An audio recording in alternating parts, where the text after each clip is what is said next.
અક્રમ માર્ગ એટલે શું? હા, અને સ્વાદ્વાદ છે કે એકાંતિક? એ કહું તમને. અક્રમ એટલે શું છે? ક્રમ અને અક્રમ બે શબ્દ છે. ક્રમ એટલે શું? એ ક્રમે ક્રમે આત્મા પ્રાપ્ત કરવાના રસ્તા. જેમ એરપોર્ટ જવું હોય, અહીંથી મારે મુંબઈ જવું હોય તો હું બે રીતે જઈ શકું, કાં તો ટ્રેનમાં કે બસમાં જઈ શકું અથવા તો ફ્લાઇટમાં પણ જઈ શકું. બરાબર. અક્રમ એટલે શું? મારે આત્મા પ્રાપ્ત કરવો છે. કાં તો ક્રમિક રીતે, એટલે તપ કરો, ત્યાગ કરો, ધ્યાન કરો, સાધના કરતાં કરતાં કરતાં સાધ્ય આત્મા પ્રાપ્ત કરવો છે. જે તમે સ્વાધ્યાય કરો છો, શું કામ? તો મારે આત્મા જાણવો છે. એ સાધનો દ્વારા આગળ વધતા વધતા આત્મા સુધી પહોંચવું તે ક્રમિક માર્ગ. અને કોક અનુભવી જ્ઞાની એટલે ગાઈડ મળે તો નકશો અડવાની જરૂર નહીં. પછી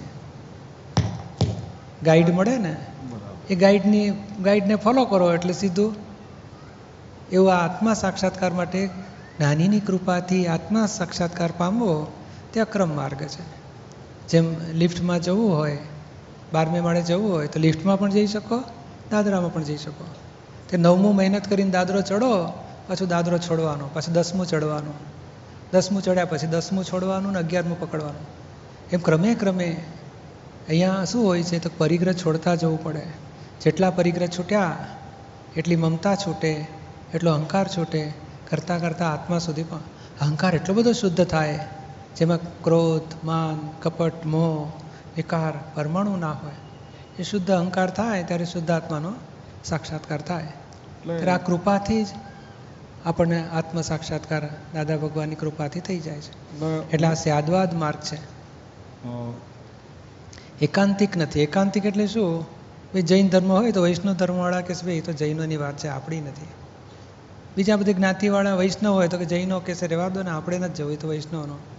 અહીં બધા જ જ્ઞાતિ જાતિ માટે, મુસલમાન હોય, ક્રિશ્ચન હોય, જૈન હોય, વૈષ્ણવ હોય, બ્રાહ્મણ હોય, વાણિયા હોય, પટેલ હોય, અભણ હોય, ભણેલા હોય, સ્ત્રી પુરુષ બધાને માફક આવે. પોતાના આત્માની છૂટવાની વાત છે. એટલે સ્યાદવાદ એટલે કોઈ ધર્મનું પ્રમાણ ના દુભાય એવી આ વિતરાગ વિજ્ઞાન છે અહીંયા. સ્વાદ્વાદ સર્વશાસ્ત્રોને જે સંમત છે એવો અર્થ હું મારી અલ્પબુદ્ધિ પ્રમાણે માનું છું. અને એકાંતિક એટલે માત્ર કોઈએ નવો ધર્મ પ્રવર્તન કરેલો હોય. હા, એને એકાંતિક એવું નથી.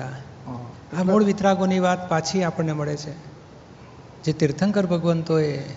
અને ખરેખર આપણને એમ લાગે કે કૃષ્ણ ભગવાન વૈષ્ણવના, મહાવીર ભગવાન જૈનોના. પણ મૂળ પુરુષનું કૃષ્ણ ભગવાને અર્જુનને આત્મજ્ઞાન જ આપ્યું છે. મહાવીર ભગવાને પણ જગતને આત્મધર્મ જ આપ્યો છે. એટલે મૂળ પુરુષોમાં કોઈ જુદાઈ નથી. આ તો પાછળથી અમારા જૈન, અમે મહાવીરના, અમે જૈન, અમે વૈષ્ણવ, અમારા કૃષ્ણ, એ પાછળથી થયું છે. હવે મૂળ પુરુષોની વાત દાદાએ પણ પાછી આપણને આપી છે. જે નવ તત્વની વાત કરી એ તો ક્રમિક જ છે ને. નવ તત્વને જ્યાં સુધી ન જણાય એ ક્રમિક ત્યાં સુધી. પણ કેવું છે, એ ભણતો ભણતો આગળ વધે અને જો જ્ઞાની મળે ને તો એવું જ્ઞાન પ્રાપ્ત થાય કે નવે તત્વ ભણી રહે. પછી એને ભણવું ના પડે. એને અનુભવમાં કહો સંવરસુન, નિર્જરાશયની ને મોક્ષ બધું એ કૃપાથી જ પ્રાપ્ત થાય. એને અક્રમ માર્ગ કયો છે. એટલે જપ, તપ, સંયમ એના સિવાય હા તો મનોનિગ્રહ શક્ય જ નથી ને. ના, મનોનિગ્રહની મન તો પાડોશીનું થઈ ગયું. પછી આપણે એને જ્ઞેય સંબંધ થઈ ગયો મન સાથે, પોતે જ્ઞાતા થઈ જાય છે. આપણે બોલવામાં એવું માનીએ છીએ કે પાડોશી છે, બાકી મન તો આપણા ઉપર સવાર જ રહે છે. હા, એ જ અહીં અનુભવવાનું છે ને, કે મન બધું પછી નટવરલાલના ઘરમાં રહ્યું. આપણે નટવરલાલથી જુદા પડી ગયા. અને મન એકલું નથી, એ તો 4 છોકરા છે. મન છે, બુદ્ધિ છે, ચિત્ત છે, અહંકાર છે. બધા બહુ તોફાની બાર કશો. બધા એ બધા પાડોશીના ઘરમાં જતા રહેશે.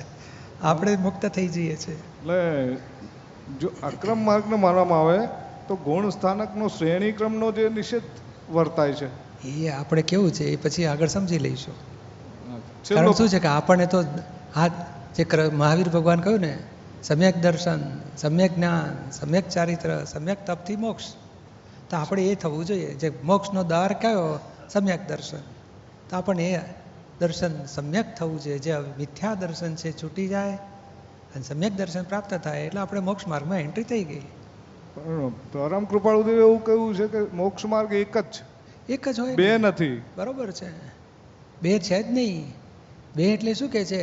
આત્મા જાણવો ને ત્યાં જ મોક્ષ માર્ગ શરૂ થાય છે. શરૂ થાય. પછી કઈ રીતે જાણવો? વેદાંતની દ્રષ્ટિએ પણ જાણી શકો છો, જૈન દ્રષ્ટિએ પણ જાણી શકો છો, અથવા અનુભવી જ્ઞાનીની કૃપાથી પણ જાણી શકો છો. આત્મા જાણ્યા પછી મોક્ષ માર્ગ એક જ હોય છે. આત્મા જાણવો ને ત્યાંથી જ મોક્ષ માર્ગ શરૂ થાય છે. બાકી બીજા બધા માર્ગ, ધર્મના અનેક માર્ગો છે, અનંત માર્ગો છે. આત્મા જાણવો ત્યાંથી જ મોક્ષ માર્ગ શરૂ થાય છે. રીત જુદી હોઈ શકે ને એના જેવું. અત્યારે પ્રેશર કુકર આવે, પહેલાં ચૂલા ઉપર મૂકતા હતા ભાતને, એ કુકર હવે તો કેટલાક સોલાર કુકરમાં મૂકે છે. હવે ભાત રાંધવા સાથે કામ છે ને એના જેવું. કુકરમાં મૂકો, સોલાર કુકરમાં મૂકો કે ચૂલા ઉપર તપેલા મૂકો, પણ છેવટે રંધાય ને એ રાંધવામાં, ખાવામાં આપણે અનુભવ થશે કે ઓહ, એ ભાત મારે ખાવો તો એ મળ્યો મને. એટલે ક્યારેક એવું બને કે મોક્ષ માર્ગ નહીં, ઉપાસના આરાધના અર્થે નીકળેલો જીવ ક્યાંક ઝવેરીની દુકાનમાં જઈને શાકભાજી માગે, અથવા તો શાકભાજીને ત્યાં ઝવેરાત માગે, એવું આવું બને? એ ખરો મુમુક્ષુ આવું ના કરે. એ ખોળી જ કાઢે કે મુમુક્ષુના નેત્ર મહાત્માને ઓળખી પાડે. મારે જે જોઈએ છે તે અહીં મળશે. દિલ એનું કબૂલ કરે કે અહીંયા મારું મળશે. બાકી બીજા બધા તો લેમેન તો બિચારા એ કે છે હીરો મળશે તો કરિયાણા ત્યાંથી ગાંગડો લઈ આવે સાકરનો, ખડી સાકરનો. એ ચમકે સારો. હા, બિચારો શું કરે? પેલા છેતરે અને છેતરાયો છે. છેતરાવાથી ખોટ ગઈ નથી, અનુભવી થયો છે પોતે.